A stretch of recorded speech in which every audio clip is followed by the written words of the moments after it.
Sarah Pepper, a fisheries management biologist with the Missouri Department of Conservation, talks about what clean, drain, dry, dispose means. Many outdoor enthusiasts have probably heard the phrase clean, drain, dry, dispose.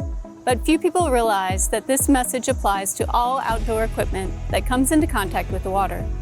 A series of images of pathways for the spread of organisms is shown, including boats being launched and on the water, as well as vegetation on a boat propeller.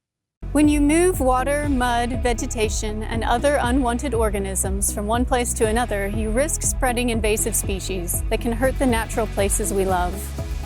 To ensure Missouri's waters stay clean, follow these simple steps.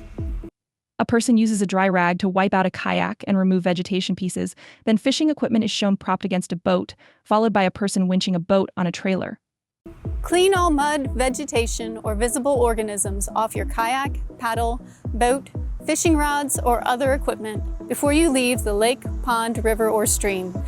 A person pulls a drain plug from a boat and water drains out. Then a kayak and associated equipment are left to dry on a beach. Drain all water before leaving a water access site, ensuring that drain plugs are left open to comply with Missouri law. Allow equipment to dry completely before using at a different water body. A hot water pressure washer is used to decontaminate a boat by exposing all surfaces to hot water. If you don't have time to let it dry completely, decontaminate it with hot water. Finally, if you're fishing with live bait, make sure you dispose of it by sealing it in a container, such as a plastic bag, and throw it in the trash. Following the simple steps of clean, drain, dry, dispose will help keep Missouri's lakes, ponds, rivers, and streams beautiful and healthy. For more information, visit mdc.mo.gov.